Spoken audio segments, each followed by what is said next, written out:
주기도문을 주신 이유, 아버지의 이름을 거룩히 여김을 받으시옵소서. 하나님이 전지전능하신 분이므로 어떤 것을 계획하고 정하신 것은 절대적으로 실패할 수 없습니다. 그러므로 우리는 구원받은 자로서 하나님의 이름이 이미 거룩해졌다고 하는 겁니다.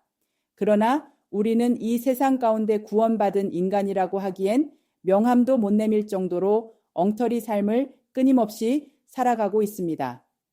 그런데도 우리가 구원을 받았다고 하는 것은 언약이 확실히 지켜질 것이라는 면에서 우리는 지금 구원을 받고 있으면서 조금씩 변해가고 있습니다.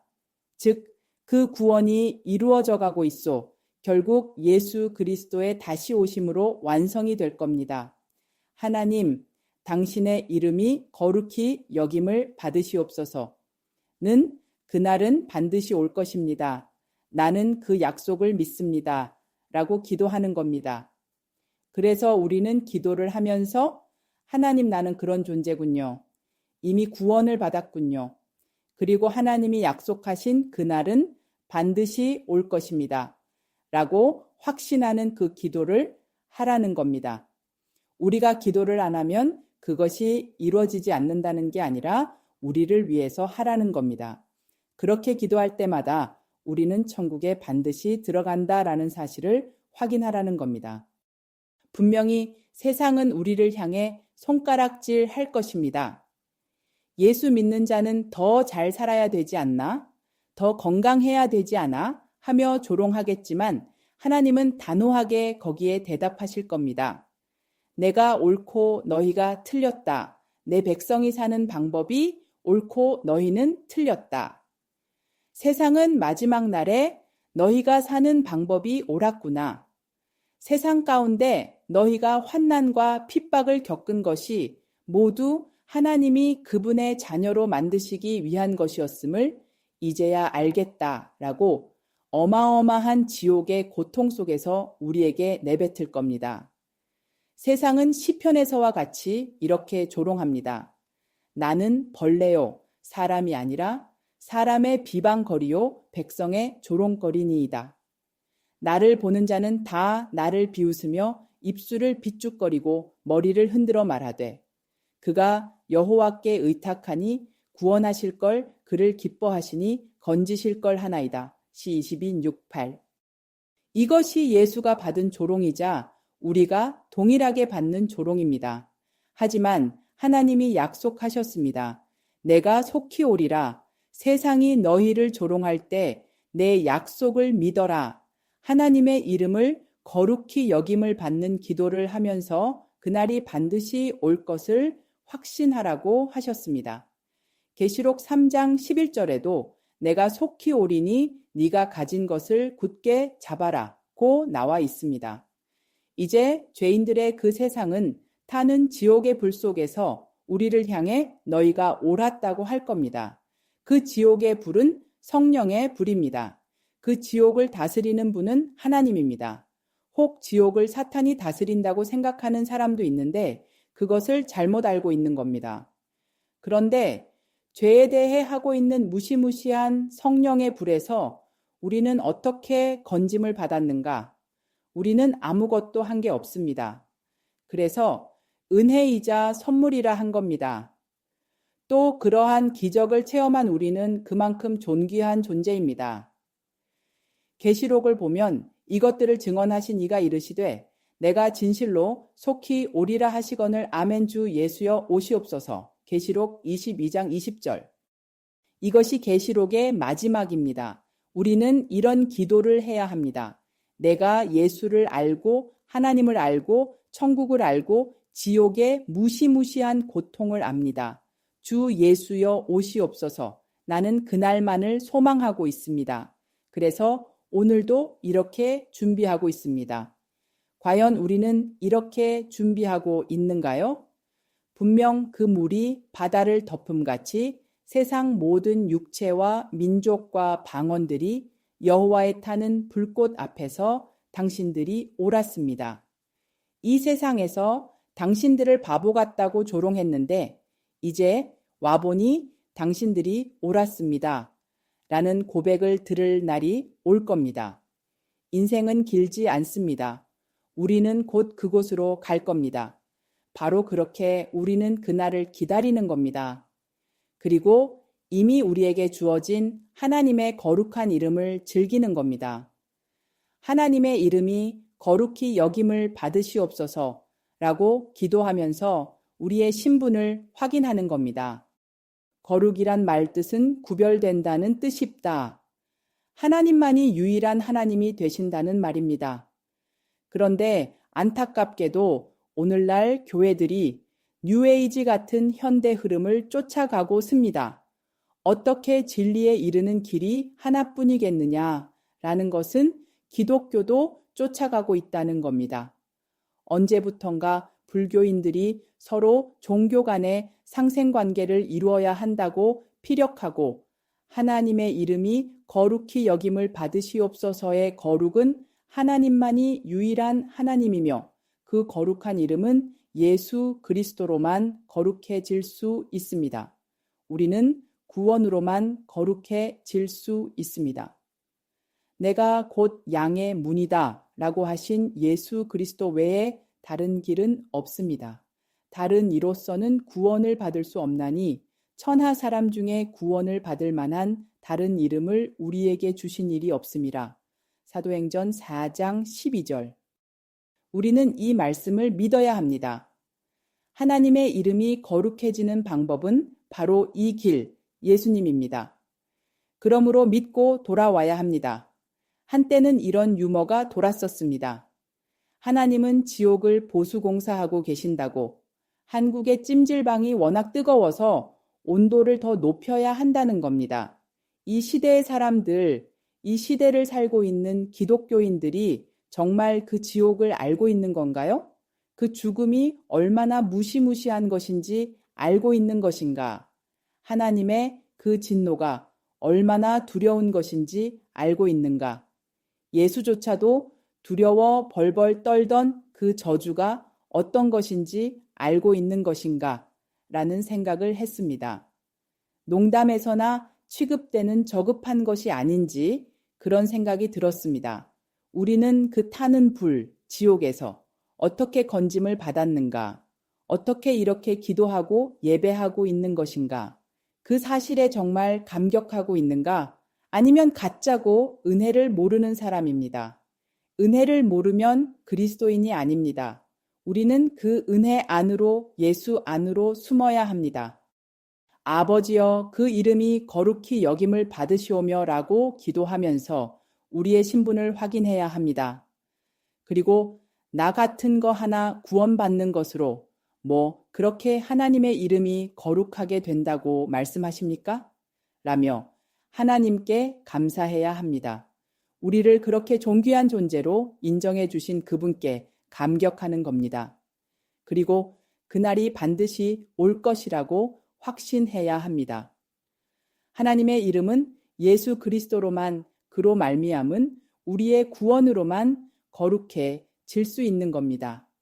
나라가 임하시오며 뜻이 하늘에서 이루어진 것 같이 땅에서도 이루어지이다. 이 말을 풀이하면 나라가 임하게 하시오며입니다. 그러면 그 나라는 어떤 나라인가? 그 나라는 우리가 만드는 나라가 아니라 하나님 나라인 겁니다. 왕이신 하나님이 다스리고 그 백성이 그분의 통치에 순종하는 나라를 말합니다. 그분의 통치에 순종하지 않는 자들은 절대 못 들어간다.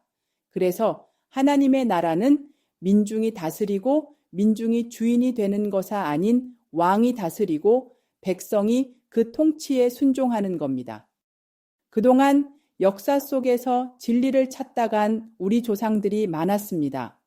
그들은 결국엔 진리의 답을 얻지 못하고 괴로워하다가 그렇게 죽어갔습니다. 그러한 그들에게 예수가 일찍 전해져 진리를 깨달았으면 그들도 천국에 갔을 텐데 라고 말하는 사람들이 있습니다. 정말 예수님이 그들이 살던 시대에 오셨다면 그분을 믿을 수 있었겠는가? 그토록 애쓰며 진리를 찾던 그들이니까 진리인 예수님을 발견했을까? 루소는 진리를 찾아 헤매면서 성경을 백독했다고 합니다. 그는 위대한 사상가, 원래는 기독교인이었습니다. 그런 그가 성경을 백독 읽고 내린 결론은 나는 왜 기독교인이 아닌가? 사회개혁론이란 평론에서 그는 그리스도인과 기독교를 신랄하게 비판했고, 그리고 그는 죽었습니다. 벤자민 프랭클린은 미국의 위대한 사상가이며 피뢰침을 발견한 과학자입니다. 그도 역시 진리를 찾아 헤맸습니다. 그 당시 황금의 입비라고 널리 알려진 조지 휘필드의 집회에 참석했습니다. 그리고 그는 진리에 대해 조지 휘필드와 이야기를 나눴다. 조지 휘필드는 벤자민 프랭클린과 함께 여러 날을 보내며 예수와 성령을 이야기했습니다. 하지만 위대한 부흥사요 설교자였던 조지 휘필드가 그렇게 설명했는데도 벤자민 프랭클린은 예수를 만나지 못하고 죽었습니다. 진리를 열심히 찾는다고 해서 그들이 모두 진리를 발견할 수 있는 것은 아닙니다. 중요한 것은 당대의 천재들이 그렇게 진리를 찾아 헤매도 예수를 알지 못했는데 우리는 지금 그 예수를 믿는다는 사실입니다. 우리가 그들보다 열심히 한 것이 무엇인가? 우리가 그들보다 더 열심히 진리를 찾아다녔는가? 우리가 그들보다 더 많이 노력한 것이 무엇인가? 그런데 어떻게 예수님을 믿고 있는 것인가? 누가 예수를 받아들일 수 있는가? 창세전에 하나님이 그 이름을 부른 자들 외에는 절대 예수를 알 수도 없고 이해할 수도 없습니다. 이순신, 김시습, 강중산의 시대에 예수 그리스도가 오셨다고 해도 창세전에 택함을 받지 못한 인간은 그분을 알지 못합니다. 우리는 자꾸 지옥에 가는 사람들을 보며 그들은 지옥에 가기 싫은데 우리가 게을러서 복음을 전하지 않았기 때문에 그들이 복음을 듣지 못해 지옥에 갔다고 생각합니다. 아닙니다. 죄인들은 지옥에 가고 싶어서 가는 겁니다. 이대로 지옥에 가고 싶은 사람이 어디 있겠는가? 라고 의문을 품을 수 있습니다. 그러면 죄가 무엇입니까? 죄에 대하여라 함은 저희가 나를 믿지 않는 것이라 했습니다. 죄는 하나님의 통치가 싫어서 그분을 그 자리에서 끌어내리고 내가 그 하나님의 자리에 앉아서 내 인생은 내가 책임지겠다 라고 하는 데서 시작됩니다. 그래서 죄인들은 천국에서 하나님의 통치를 받고 그분이 옳다는 것과 그르다는 것을 인정하며 사는 것을 싫어합니다. 차라리 지옥에 가서 고통을 당하더라도 내 마음과 내 뜻대로 살고 싶어 하는 게 죄인인 겁니다. 하나님이 우리의 눈을 뜨게 해주셔서 우리를 새 사람으로 재창조하시지 않으면 우리는 절대 그분의 통치에 순종할 수 없는 자들입니다. 결국 지옥에 가는 이들은 그들이 가고 싶어서 가는 겁니다. 반면 우리는 은혜로 예수 그리스도를 믿고 있습니다. 하나님의 다스리는 곳, 그분의 통치가 있는 곳, 그분이 왕이신 곳이 하나님 나라요, 천국입니다. 우리는 천국을 그저 아름다운 곳이라고 잘못 알고 있는데 천국은 바로 하나님의 통치가 있는 곳입니다. 은혜의 사랑의 하나님이 다스리는 곳, 그곳을 천국이라 합니다. 그래서 나라에 임하시오며 라고 기도하는 것은 하나님의 통치가 우리 가운데 임하기를 구하는 겁니다. 그런데 예배당 안에서 자기의 소원만을 고집하는 이들이 있습니다. 지금 우리는 어떠한가? 열심히 신앙생활하고 있는데 하나님의 뜻이 무엇인지 물어보기 전에 왜 내가 가난하고 병이 들고 우리 가정이 분쟁을 하고 있는가 하고 원망하고 있지 않는가? 하나님의 나라에서 살 수 있는 백성들은 그분의 통치에 순종하는 자입니다. 반면 내 뜻만을 고집하는 자들은 지옥에 가고 싶어서 애쓰는 자들입니다. 만일 그렇게 살기를 원하는 사람이 있다면 이 땅에서 잘 먹고 잘 살며 하고 싶은 것 다 하며 살아가면 그런 이들은 절대 천국에 못 갑니다. 이 땅에서 하고 싶은 것도 못 해보고 지옥까지 가면 얼마나 불행한가. 그리스도인 하나님의 나라에 살 수 있는 그분의 백성은 그분의 뜻과 통치에 순종하는 자들입니다. 그 하나님 나라는 전적으로 하나님에 의해 만들어진 나라입니다. 하늘로부터 내려오는 하나님에 의해 진실된 나라를 말합니다. 하나님께로부터 난 자만이 그 나라의 백성이 될 수 있습니다.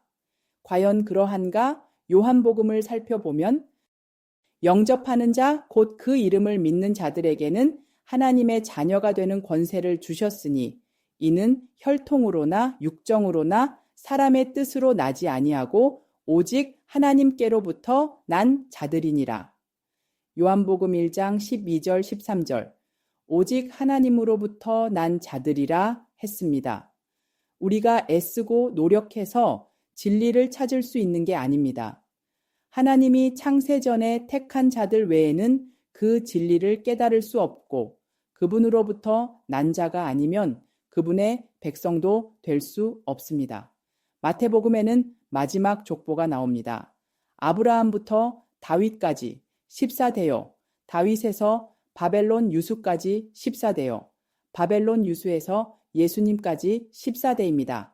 14대는 7이 2개입니다. 그래서 7과 7, 7과 7, 7과 7, 7이 6개입니다. 하나님의 완전한 안식의 숫자 7, 그것이 채워지려면 한 세대가 더 와야 합니다. 예수 그리스도가 인간의 육신의 족보에서 마지막 사람이 되셨습니다. 그분은 인간의 족보, 육신의 족보의 마지막입니다. 그리고 예수님이 터닝 포인트가 되셔서 마지막 안식의 세대, 7번째 그 세대의 시작이 되셨고 그분은 성령으로 태어나셨습니다. 따라서 마지막 7번째 세대는 모두 성령으로 태어나야만 그 세대에 속할 수 있습니다. 하늘로부터 태어난 자들만이 그 세대가 될 수 있습니다. 위로부터 거듭나지 않으면 절대 하나님의 백성이 될 수 없습니다. 그러므로 그 나라는 우리가 만들어서 발전시킬 수 있는 게 아니고 하늘로부터 임해야 합니다. 우리는 거듭난 자로서 하늘로부터 임한 그 나라의 백성입니다. 그래서 우리는 이 땅을 나그네로 이방인으로밖에 살 수 없습니다. 하늘의 백성이기 때문에 이 땅의 원리로 살 수 없다다면 하나님 나라에 속한 자들은 무엇을 소원해야 하겠는가? 그들이 속된 것에만 목을 메고 있다면 그러한 코미디가 없습니다. 우리는 하나님 나라의 백성입니다. 이 땅에서 얼마나 누리고 있는지로 우리의 진가를 나타낼 수 없습니다. 그분의 백성이므로 얼마나 예수 그리스도의 형상을 닮아가는지로 평가되어야 합니다. 하지만 예배당 안에서도 그런 세상의 잣대로 그리스도인의 진가를 측정하고 평가하는 사람들이 많습니다. 우리의 가정이 불행해지고 사업이 어려워지면 많은 이들이 저 사람은 하나님 앞에서 해결하지 못한 문제가 있을 것이고 뭔가 신앙생활에 부족한 것이 있을 것이며 아직 신앙이 어리기 때문에 어려움을 당하는 거라고 단정해 버립니다. 그런데 아닙니다. 그리스도인들은 그들이 얼마만큼 성공해야 폼 잡고 남들 앞에서 훌륭하게 살아가는 가로 그들의 진가가 나타나지 않습니다. 그들이 얼마만큼 예수 그리스도의 형상을 닮아가고 있는가로 하나님의 신실한 백성인지 아닌지를 평가받는 겁니다. 우리가 속한 왕국이 이 세상에 있으면 우리의 진가는 당연히 이 세상의 것들로 나타나야 합니다. 그러나 우리가 속한 왕국은 하늘에 속한 하나님 나라이기 때문에 우리의 열매는 하나님 나라의 것으로 나타나야 합니다. 그런데 왜 우리는 얼마 안 있어 부수고 올라갈 나의 업적과 성취에만 관심이 있는 것인가? 그것은 아직 하나님 나라가 무엇이고 자신이 하늘 왕국의 백성인지 정확하게 인식하지 못하고 있는 자들의 모습입니다. 우리는 하나님의 백성으로 그 나라가 임하기를 기도해야 하는 자들입니다. 그런데 성경은 그 나라가 이미 임했다라고 했습니다. 이게 바로 주님께서 우리에게 이렇게 기도하라고 가르쳐 주신 주기도문의 이유입니다.